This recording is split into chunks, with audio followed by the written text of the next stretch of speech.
মূল্যস্ফীতি নিয়ন্ত্রণে 2 বছর ধরে সংকোচনমূলক মুদ্রানীতিতে বাংলাদেশ ব্যাংক। অথচ জিনিসপত্রের দাম বাড়ার প্রবণতা উল্লেখযোগ্য হারে না কমলেও 14% উঠে গেছে সুদহার, যার প্রভাবে ইতিহাসের সর্বনিম্ন অবস্থানে বেসরকারি খাতের ঋণ প্রবৃদ্ধি বেড়েছে। ব্যবসার খরচ অন্যদিকে কঠোর নীতি ধরে রেখে নানাভাবে বাজারে টাকা সরবরাহ বাড়িয়ে চলছে কেন্দ্রীয় ব্যাংক, যা মূল্যস্ফীতি নিয়ন্ত্রণের পরিপন্থী বলে মনে করেন অর্থনীতিবিদ ও ব্যবসায়ীরা। বিস্তারিত জানাচ্ছেন আব্দুল জাহের আনাস। প্রায় 4.5 বছর ধরে চড়া মূল্যস্ফীতির কবলে বাংলাদেশের মানুষ।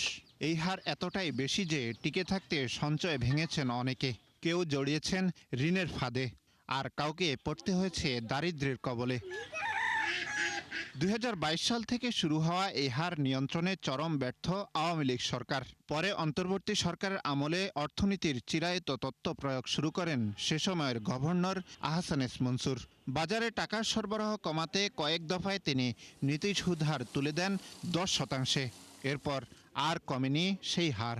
এমনকি আভাস নেই 30 জুন ঘোষণা হতে যাওয়া নতুন মুদ্রানীতিতেও। রাজস্ব নীতি যে এক্সপানশন ফিসক্যাল পলিসির সঙ্গে বা বাংলাদেশ ব্যাংক যে নীতি সহায়তা দিয়েছে মানি সার্কেল মাস, এর মধ্যে যদি নীতি সুদ কমানো হয় তাহলে কিন্তু মূল্যস্ফীতি আর কমানো সম্ভব হবে না শর্ট টার্মে।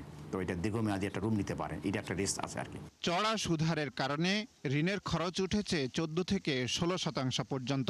ফলে বেড়েছে ব্যবসার ব্যয়। একই সাথে নতুন বিনিয়োগে নিরুৎসাহিত হয়ে পড়ছেন উদ্যোক্তারা, যার বড় প্রমাণ ইতিহাসের সর্বনিম্ন বেসরকারি খাতের ঋণের প্রবৃদ্ধি। অন্যদিকে এই সময়ে মূল্যস্ফীতিও কমেনি প্রত্যাশা অনুযায়ী, উল্টো আরও বৃদ্ধির প্রবণতা কয়েক মাস ধরে। মূল্যস্ফীতি কমাতে হলে সুদের হার কমতে হবে। নীতি সুদের ওখানে উপরে রেখে দেওয়া মূল্যস্ফীতি কখনোই কমবে না। ইন্টারেস্ট রেট যদি সিঙ্গেল ডিজিটে না আসে তাহলে ব্যবসায়ীরা সেখানে ইনভেস্টমেন্টও যাবে না, বা ব্যাংক থেকে লোন নিয়ে যে ব্যবসা করবে, কোথাও ইনভেস্ট করবে সেটা করবে না।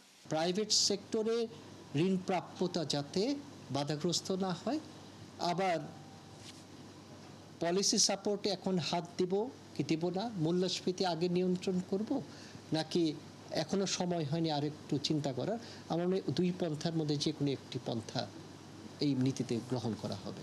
এদিকে সংকোচনমূলক মুদ্রানীতির মধ্যেও 60,000 কোটি টাকার বিশেষ প্রণোদনা, ইসলামী ব্যাংক সহ কয়েকটি প্রতিষ্ঠানকে তারল্য সহায়তা সহ নতুন টাকার সরবরাহ অব্যাহত রেখেছে নিয়ন্ত্রক সংস্থা।